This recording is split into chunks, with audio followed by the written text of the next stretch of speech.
Praise the lord.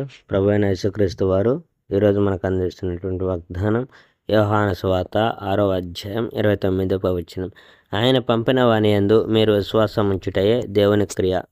జనులు యేసు కొరకు చూడడం. తెల్లవారింది. అవతల ఒడ్డున ఉండిపోయిన ప్రజలకు అక్కడే ఒక పడవ ఉందని, యేసు శిష్యులతో కలిసి వెళ్ళలేదని, శిష్యులు మాత్రమే వెళ్ళారని తెలుసుకున్నారు. వాళ్ళు యేసు ఆయన శిష్యులు అక్కడ లేరని గ్రహించిన వెంటనే వెతకడానికి నిశ్చయించుకున్నారు. తిబేరియా నుండి కొన్ని పడవలు వచ్చి ఒడ్డు చేరాయి. ప్రభువు దేవునికి కృతజ్ఞత చెప్పి రొట్టెల్ని ప్రజలకు పంచిన స్థలం దీని సమీపంలో ఉంది. వాళ్ళు ఆ పడవ ఎక్కి ఆయన్ని వెతుకుతూ కపెర్నహూము వెళ్ళారు. యేసు మన జీవితానికి ఆహారం లాంటివాడు. యేసు అవతల ఒడ్డున కనిపించగానే వాళ్ళు ఆయనతో, రబ్బీ, మీరు ఇక్కడికి ఎప్పుడు వచ్చారు అని అడిగారు.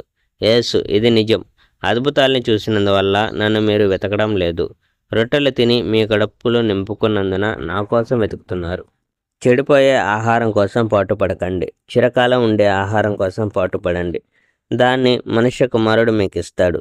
ఆయనపై తండ్రి అయిన దేవుడు తన అంగీకార ముద్ర వేశాడు అని చెప్పాడు. వాళ్ళు ఆయన్ని, దైవకార్యం చేయాలంటే మేము ఏం చేయాలి అని అడిగారు. యేసు, ఆయన్ని పంపిన వాణ్ణి నమ్ముటయే దైవ కార్యం అని సమాధానం చెప్పాడు. కనుక వాళ్ళు ఆయనతో చెప్పారు, అలాగైతే మేము నమ్మేటప్పుడు ఏ అద్భుత కార్యాన్ని చేసి చూపిస్తారు? మా ముత్తాతలు ఎడారుల్లో మన్నాను తిన్నారు. దీని గురించి గ్రంథాల్లో ఈ విధంగా రాయబడి ఉంది, ఆయన వాళ్ళు తినడానికి పరలోకం నుండి ఆహారం ఇచ్చాడు. యేసు జవాబు చెప్తూ, ఇది నిజం. పరలోకం నుండి నిజమైన ఆహారం ఇచ్చింది మోషే కాదు, దాన్ని ఇచ్చేవాడు నా తండ్రి. ఆ జీవాహారం పరలోకం నుండి దిగి వచ్చిన క్రీస్తే. ఆయన లోకానికి జీవాన్నిస్తాడు అని అన్నాడు. వాళ్ళు, అయ్యా, ఇక నుండి ఈ ఆహారం మాకు ఇవ్వండి అని అన్నారు. యేసు ఈ విధంగా చెప్పాడు, నేను జీవాన్నిచ్చే ఆహారాన్ని. నా దగ్గరికి వచ్చినవాడు ఆకలితో పోడు. నన్ను నమ్మిన వానికి ఎన్నడూ దాహం కలగదు.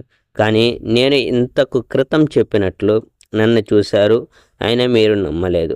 తండ్రి నాకు అప్పగించిన వారందరూ నా దగ్గరికి వస్తారు. నా దగ్గరికి వచ్చిన వారిని నేను ఎన్నటికీ నెట్టివేయను.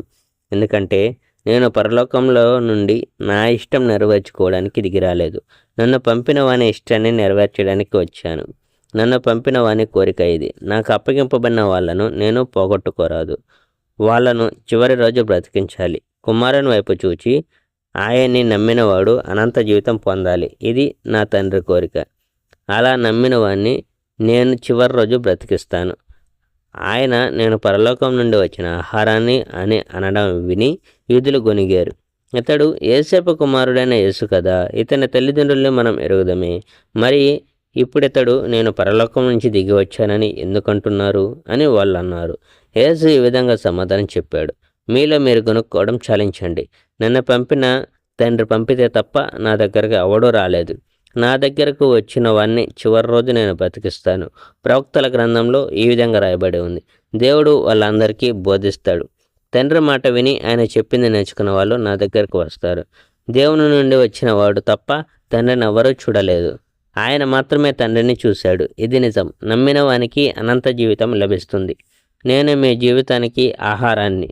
మీ పూర్వీకులు ఎడారిలో ఉన్నప్పుడు మన్నా తిన్నారు, అయినా చనిపోయారు.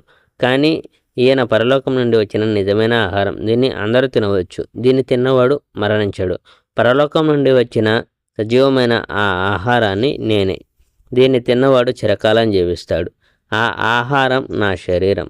నా శరీరాన్ని లోకం యొక్క జీవం కోసం ఇస్తాను. Praise the Lord. May God bless our India.